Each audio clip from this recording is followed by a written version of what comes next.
जय गुरु जी, शुक्राना गुरु जी। आज हम योगी कथामृत बुक का चैप्टर 17 का पार्ट 2 पढ़ने जा रहे हैं। जय गुरु जी, शुक्राना गुरु जी। उठो शशि, दूसरे के घर में तुमने कितनी गड़बड़ मचा रखी है। ये नीलम जोरी को वापस कर दो। इन पर खर्च करने की अब आवश्यकता नहीं, परंतु गृह शांति का एक कड़ा ले आओ और उसे पहनो। घबराओ मत, कुछ ही सप्ताहों में तुम ठीक हो जाओगे। शशि की मुस्कुराहट ने उसके आशुसिक्त चेहरे को ऐसा उज्जवल बना दिया जैसे भीगे हुए आर्द्र प्रतीत होते भूप्रदेश पर अचानक सूर्य की किरणें निकल आई हों। पूज्य गुरुदेव, क्या मैं डॉक्टरों की दवाएं भी लेता रहूं? जैसा तुम चाहो।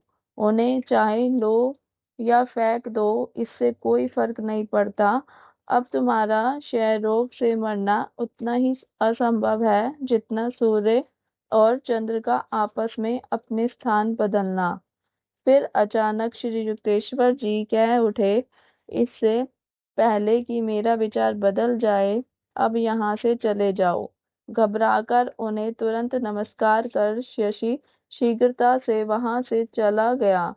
अगले कुछ सप्ताहों में मैं अनेक बार जाकर उससे मिला और दिन ब दिन उसकी बिगड़ती अवस्था देखकर हैरान रह गया। शशि आज की रात नहीं निकाल सकता। उसके डॉक्टर ने इन शब्दों को सुनकर और मेरे मित्र के अस्थि पंजर देह को देखकर मैं शीघ्रातिशीघ्र श्री रामपुर जा पहुंचा। मेरे आश्रुपूर्ति वृतांत को गुरुदेव सप्रिय निसप्रय भाव से सुनते रहे। तुम यहाँ मुझे परेशान करने क्यों आ गए? तुम्हारे सामने ही तो मैंने शशि को स्वास्थ्य लाभ का आश्वासन दिया था। अत्यंत श्रद्धा के साथ उन्हें नमस्कार कर मैं दरवाजे की ओर बढ़ा। श्री युक्तेश्वर जी ने विदाई सूचक एक भी शब्द मुंह से नहीं निकाला, बल्कि गहरे मौन में डूब गए। उनकी पलकें झपकना बंद हो गया, नेत्र अद्रनिमिलित हो गए। नेत्रों की दृष्टि किसी दूसरे लोक में लग गई। मैं तुरंत लौटकर कोलकाता में शशि के घर गया। विस्फारित नेत्रों से मैं देखता ही रह गया कि मेरा मित्र उठकर बैठा हुआ दूध पी रहा है। ओ मुकुंद, क्या चमत्कार हुआ!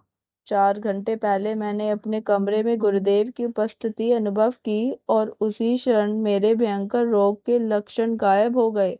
मुझे लगता है कि उनकी कृपा से मैं पूर्ण स्वस्थ हो गया हूँ।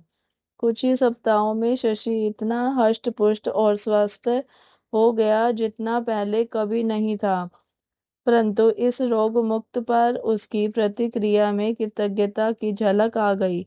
वह श्री युक्तेश्वर जी के दर्शनों के लिए फिर कभी शायद ही आया हो। एक दिन उसने मुझे बताया कि उसे अपने पूर्व जीवन के ढंग से इतना खेद हो रहा था कि गुरुदेव के सामने जाने में उसे लज्जा आती थी। मैं इसी निष्कर्ष पर पहुंचा कि शशि की बीमारी ने उस पर परस्पर विरोधी परिणाम किया था। एक और उसकी इच्छा शक्ति को दृढ़ कर दिया था, तो दूसरी ओर उसके आचार विचार को खराब कर दिया था। स्कॉटिश चर्च कॉलेज में मेरी पढ़ाई के पहले 2 वर्ष समाप्त होने को आ रहे थे। कक्षा में मेरी उपस्थिति अत्यंत कम रही थी। मैंने जो कुछ थोड़ी सी पढ़ाई की थी, वह भी केवल अपने परिवार के लोगों को शांत रखने के लिए की थी। मेरे 2 गृह शिक्षक नियमित रूप से मेरे घर आया करते। मैं नियमित रूप से अनुपस्थित रहता। अपने छात्र जीवन में कम से कम इस एक बात में अपनी नियमितता मुझे दिखाई पड़ती है। भारत में कॉलेज की 2 वर्ष की सफल पढ़ाई के बाद इंटरमीडिएट आर्ट्स का डिप्लोमा मिलता है। उसके बाद और 2 वर्ष की पढ़ाई करने के बाद विद्यार्थी अपनी बीए की डिग्री की आशा कर सकता है। इंटरमीडिएट आर्ट्स की वार्षिक परीक्षा भयंकर संकट बनकर सामने खड़ी थी। मैं पूरी भाग गया, जहाँ मेरे गुरुदेव कुछ सप्ताह रहने के लिए गए थे।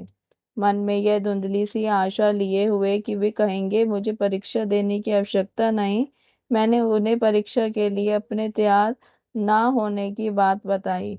श्री युक्तेश्वर जी सांत्वनादायक ढंग से मुस्कुराए। तुमने पूर्ण मन लगाकर अपने आध्यात्मिक कर्तव्यों का पालन किया है, अतः कॉलेज के कार्य की अपेक्षा स्वाभाविक ही थी। अब इस अगले सप्ताह पर कठोर परिश्रम के साथ पढ़ाई करो, तुम्हें इस परीक्षा में सफलता मिल जाएगी। बीच बीच में मन में उठने वाले तर्कसंगत संदेहों को दृढ़ता के साथ दबा देता हुआ मैं कोलकाता लौट आया। अपनी मेज पर पड़ी पुस्तकों के पहाड़ को देखकर मुझे जंगल में रास्ता भटके किसी मुसाफिर जैसा लग रहा था। लंबे समय तक ध्यान करने के बाद मेरे मन में श्रम बचत की एक युक्ति आई। प्रत्येक पुस्तक को कहीं भी खोलकर जो भी पृष्ठ सामने आता, उसी का केवल मैं अध्ययन करता। इस प्रकार एक सप्ताह तक प्रतिदिन 18 घंटों तक पढ़ाई करने के बाद मैं अपने आप को रटने की कला में निपुण मानने लगा। आगामी दिनों में परीक्षा के दौरान यह सिद्ध हो गया कि इस प्रकार की देवाधीन या अस्त व्यस्त प्रतीत होने वाली मेरी पढ़ाई की पद्धति योग्य ही थी। सभी विषयों में मैं न्यूनतम से अत्यल्प ही अधिक अंकों से ही क्यों ना हो पास हो गया। मित्रों और परिजनों द्वारा किए गए अभिनंदन में आश्चर्योद्गार भी इस तरह से शामिल थे कि सुनते ही हंसी आती थी। पुरी से जब श्री युक्तेश्वर जी लौट आए तो उन्होंने मुझे एक सुखद आश्चर्य दिया। कोलकाता में तुम्हारी पढ़ाई अब समाप्त हुई, उन्होंने कहा।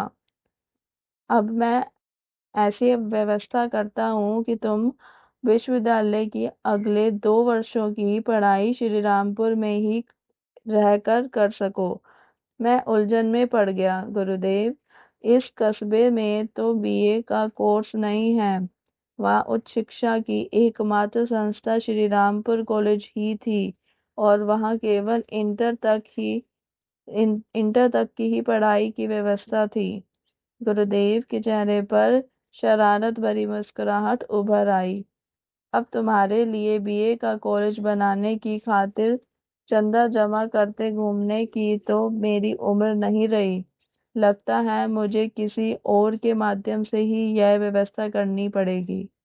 2 महीने बाद श्रीरामपुर कॉलेज के अध्यक्ष प्रोफेसर हॉवेल्स ने सार्वजनिक घोषणा की कि 4 वर्ष का डिग्री कोर्स शुरू करने के लिए पर्याप्त धन एकत्रित करने में उन्हें सफलता मिल गई है। श्रीरामपुर कॉलेज कोलकाता विश्वविद्यालय की संबद्ध शाखा बन गया। उस कॉलेज में बीए के कोर्स के लिए दाखिला लेने वाले प्रथम छात्रों में मैं एक था। गुरुजी, आप मेरे प्रति कितने दयालु हैं। ना जाने कितने दिनों से मेरी इच्छा थी कि कोलकाता छोड़कर यहाँ श्रीरामपुर में ही मैं प्रतिदिन आपके पास रहूं। प्रोफेसर हॉवेल्स को स्वप्न में भी इसकी कल्पना नहीं होगी कि उनकी सफलता में आपकी मौन सहायता का कितना हाथ है। श्री युक्तेश्वर जी ने कृत्रिम कठोरता से मेरी ओर देखा। अब तुम्हें ट्रेन पर इतने सारे घंटे बिताने नहीं पड़ेंगे और पढ़ाई के लिए बहुत सारा खाली समय मिलेगा। शायद अब तुम आखिरी समय में रट रट कर पास होने वाले न रहकर सच्चे अध्ययनकर्ता विद्यार्थी बनोगे।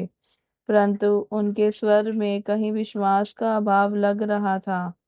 प्राचीन भारत में बच्चों को आदर्श शिक्षा मिलती थी। 9 वर्ष की आयु में शिष्य को गुरुकुल में पुत्र रूप में स्वीकार किया जाता था। Indian culture through the ages, प्रथम खंड, लॉन्गमन्स ग्रीन एंड कंपनी नामक पुस्तक में प्रोफेसर एस वही वेंकटेश्वर लिखते हैं, आधुनिक बालक वर्ष में अपने समय का केवल अष्टमांश भाग ही विद्यालय में व्यतीत करता है। भारतीय बालक सारा समय नहीं वहीं रहता था। उस समय एकता और उत्तरदायित्व की स्वस्थ भावना रहती थी और आत्मनिर्भरता एवं व्यक्तिगत विशिष्टता को प्रयोग में लाने का पर्याप्त अवसर था। उस समय उच्च स्तर के संस्कार होते थे। शिष्यों द्वारा स्वेच्छाग्रहित अनुशासन का पालन किया जाता था तथा कर्तव्य, निस्वार्थ कर्म एवं त्याग के प्रति दृढ़ निष्ठा थी और आत्मसम्मान एवं दूसरों के भी सम्मान को भावना थी। शिक्षा की गरिमा का एक उच्च स्तर था। मानव जीवन की महिमा एवं उसके महान उद्देश्य का बोध था। जय गुरु जी, शुक्राना गुरु जी। इसी के साथ इस चैप्टर का पार्ट 2 समाप्त होता है। कल हम चैप्टर 18 का पार्ट 1 पढ़ेंगे, एक मुस्लिम चमत्कार प्रदर्शक। जय गुरु जी, शुक्राना गुरु जी। मेरी वॉइस में अगर किसी को अच्छा लगे तो चैनल को सब्सक्राइब करना ना भूलें, साथ ही वीडियो को लाइक, शेयर और कमेंट जरूर करें। जय गुरु जी, शुक्राना गुरु जी। ओम नमः शिवाय। शिव जी सदा सहाय। ओम नमः शिवाय। गुरु जी सदा सहाय।